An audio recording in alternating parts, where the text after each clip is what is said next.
তিনটে বিষয়ের উপর আলোচনা করব। কটা বিষয়? তিনটে। মাঝে সাঝে একটু কথা বলবেন আমার সাথে। এক, শিরক। দুই, বিদআত। দুটো হলো, একটা হচ্ছে শিরক, একটা হচ্ছে বিদআত, আর একটা হচ্ছে আমল। এই তিনটে ব্যাপারে আমি আপনাদের সামনে কথা বলবো। চারটে ব্যাপারে। আর একটা নাম তাওহীদ। তাওহীদ, শিরক, বিদআত আর আমল, এই চারটে ব্যাপার আপনাদের সঙ্গে কথা বলবো। যদি 20 মিনিট করে কথা বলি, 15 মিনিট করে, তাহলে 1 ঘন্টা হয়ে যাবে। তারপরে আরো কিছু কথা বলবো। সর্বপ্রথম আমাদেরকে জেনে নিতে হবে যে আমরা আলেম ওলামারা সব সময়তে বক্তব্যের মাধ্যমে একটা কথা ব্যবহার করি, যে জান্নাত আর জাহান্নাম। এটাও আমরা শুনেছি যে 999টা মানুষ জাহান্নামে চলে যাচ্ছে, একটা মানুষ কোথায়? জান্নাতে চলে যাবে। তার মানে বোঝা যাচ্ছে যে বেশি সংখ্যক মানুষ অবশ্যই তারা কিয়ামত পর্যন্ত বিপদগ্রস্ত হয়ে থাকবে। ঠিক বলছি কিনা? এই হাদিস থেকে এটা বোঝা যায় যে 999টা মানুষ যদি জাহান্নামে যায় আর একটা মানুষ যদি জান্নাতে যায়, তাহলে বুঝে নিতে হবে যে 999 জন অবশ্যই তারা বিপদগ্রস্ত, এই কারণে জাহান্নামে যাচ্ছে। তাছাড়া জাহান্নামে যাবে? যাবে না। কিন্তু আমাদের তো জাহান্নামে যাওয়ার কথা নয়। আমাদের জাহান্নামে যাওয়ার কথা না। দেখবেন আমরা মানুষেরা এই পৃথিবীর পরিবেশের সঙ্গে অ্যাডজাস্ট করে চলতে পারি না। যদি বলছেন কেন, আপনাকে একটা কথা বলি, আপনার বুঝতে সুবিধা হবে। আচ্ছা, গরুর কোনোদিন রাতের বেলা চলতে গেলে লাইটের প্রয়োজন হয়? কথা বলুন, হয় না। আচ্ছা, কোনো মানুষ যদি রাতে চলে লাইটের প্রয়োজন হয়? হয়? হয়। আপনি গরুকে মাঠে নিয়ে যাবেন, ও দেখবেন কাঁচা যত সবজি আছে সব মেড় মেড় করে খেয়ে নেবে। আচ্ছা, গরুর কোনোদিন রান্না করে, ভাজি করে, ভাপিয়ে, সিদ্ধ করে খাওয়ার প্রয়োজন হয়? না। মানুষ কাঁচা খেতে পারে না, কখনই খেতে পারবে না। পৌষ মাসের হাড় কাঁপানো শীত। আচ্ছা, শীতের সময় একটা গরু যদি মনে করে কম্বল ব্যবহার করব না, ওদের তো কম্বল নেই, আচ্ছা ওদের কোনো অসুবিধা হয়? না। মানুষ এখন থেকেই দেখবেন মাফলার পরে ঘুরছে, ঘুরছে না? ঘুরছে। তাহলে পৃথিবীর অন্যান্য কোনো প্রাণীর কোনো কিছু করতে গেলে অপরের সহযোগিতা নিতে হয় না। একটা গরু পেচ্ছাপ করবে, একটা গরু পায়খানা করবে, বা একটা গরুর বাচ্চা সে পায়খানা করেছে, আচ্ছা ওর মা তার পায়খানার রাস্তাটা পানি দিয়ে ধুইয়ে পরিষ্কার করে দেয়? দেয় না। মানুষ পরিষ্কার করে দিতে হয়। তার মানে এক কথাতে পৃথিবীতে যত সিস্টেম আছে, সমস্ত সিস্টেম পৃথিবীর প্রত্যেক প্রাণীর জন্য এটা গ্রহণযোগ্য।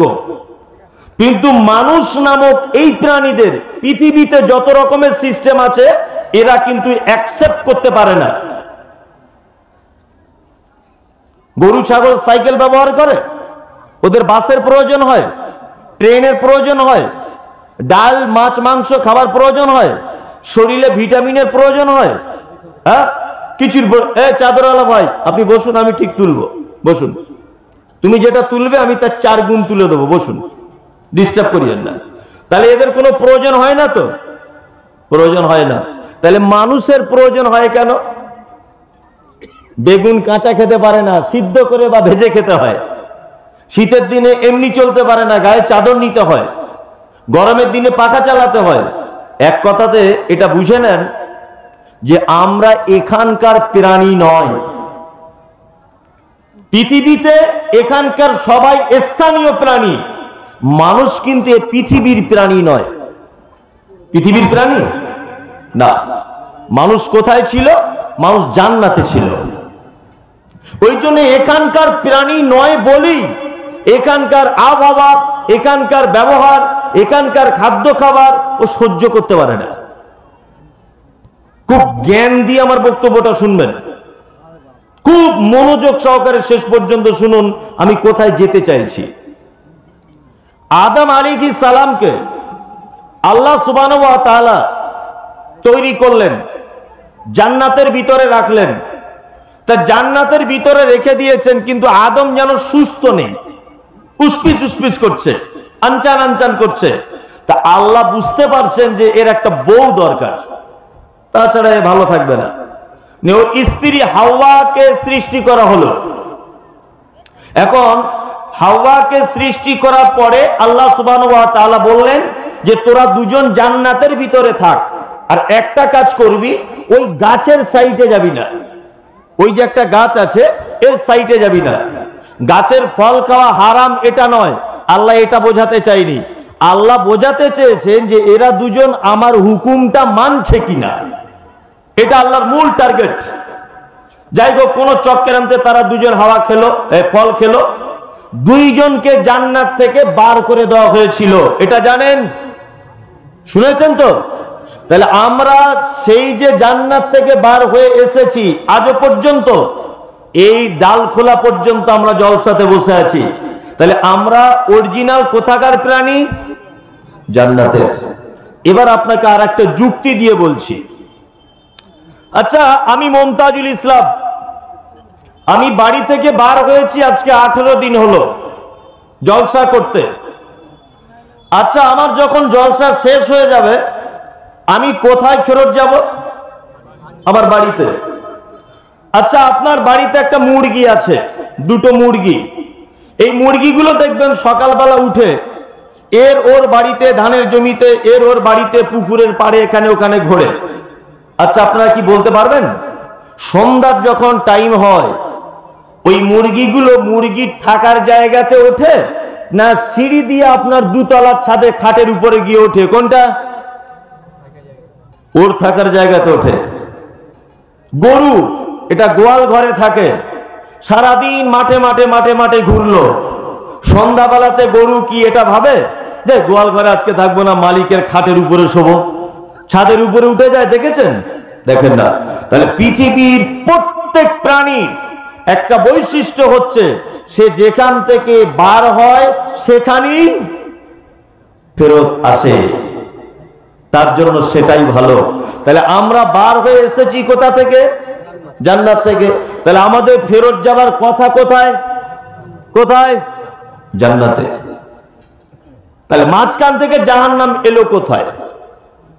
এটা তো আপনার মনে প্রশ্ন যাচ্ছেন এবারে, যে মাঝখানে তাহলে জাহান্নামটা কিভাবে কি হলো?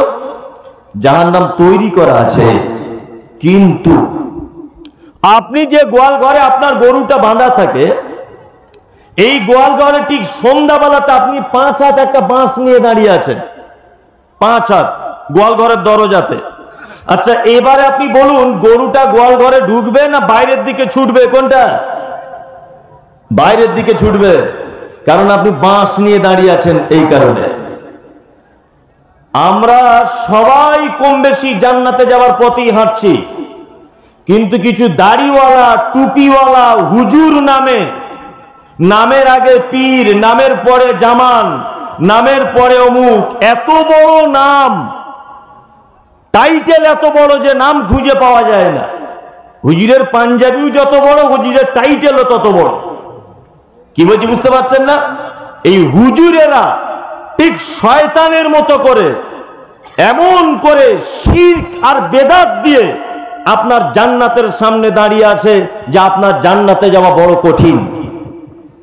তাহলে এই মুহূর্তে সমস্ত আলেম ওলামা ঐক্যবদ্ধভাবে, সমস্ত শিক্ষিত অশিক্ষিত যার কাছে যেমন বিদ্যা যেমন ইলম আছে, সবাই মিলে এই শয়তানদেরকে রাস্তা ক্লিয়ার করে দিয়ে আমরা জান্নাতের পথে হাঁটবো ইনশাআল্লাহ। বলুন ইনশাআল্লাহ।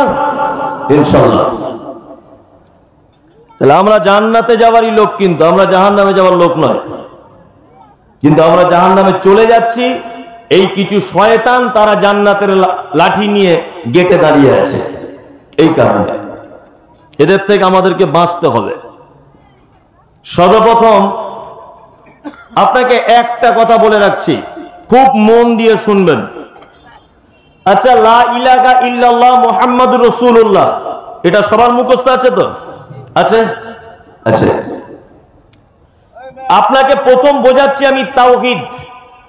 তাওহীদ কাকে বলে এটা বোঝাতে গিয়ে আপনাকে একটা কথা বলছি, উত্তরটা বুঝে শুনে দেবেন।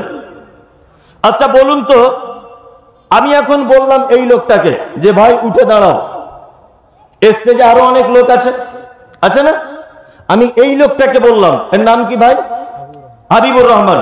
ভাই আপনি উঠে দাঁড়ান।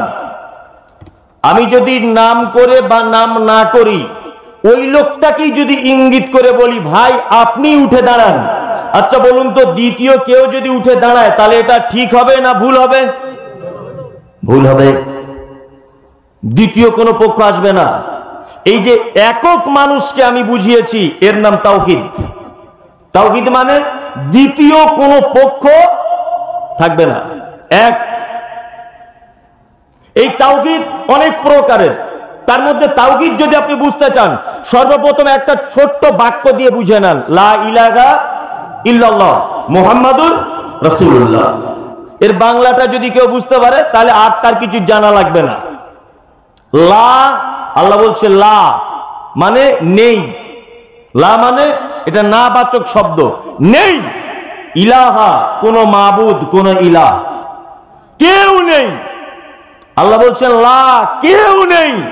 ইলাহ কোন মাবুদ নেই। তারপর আল্লাহ তাআলা বলছেন ইল্লাল্লাহ, কিন্তু শুধু আল্লাহ এক। তাহলে আল্লাহ এক, তার আগে আল্লাহ কি ব্যবহার করেছেন? লা ইলাহা, কোন মাবুদ নেই। এরপরেও যদি কেউ বলে যে আল্লাহকে পেতে গেলে, আল্লাহকে ধরতে গেলে, আল্লাহর কাছ পর্যন্ত পৌঁছাতে গেলে কারুর মাধ্যম নিতে হবে, তাহলে তার ঈমান থাকবে বলে মনে হয়? হবে? থাকবে না। আল্লাহ তো প্রথমেই বলছেন লা ইলাহা, নেই কোন মাবুদ, নেই কোন আল্লাহ ইল্লাল্লাহ, শুধু একমাত্র কে? আল্লাহ। এবার একটা কথা এর মাঝখানে আবার আপনাকে জুড়ে দিচ্ছি। আচ্ছা, কোরআন মাজিদে একটা আয়াত আছে না, ইন্নাল্লাহা আলা কুল্লি শাইইন কাদির, আছে? ইন্নাল্লাহা আলা কুল্লি শাইইন কাদির আছে? আছে। তার বাংলা মানে হচ্ছে আল্লাহ সমস্ত কিছুর উপরে ক্ষমতা রাখে। সমস্ত কিছুর ক্ষমতা রাখে তো? রাখে। আপনি দোয়া করছেন, আমার বক্তব্যগুলো শুনুন, আমি সুরসার করে বলা ছেড়ে দিয়েছি, একটা একটা করেই বলছি।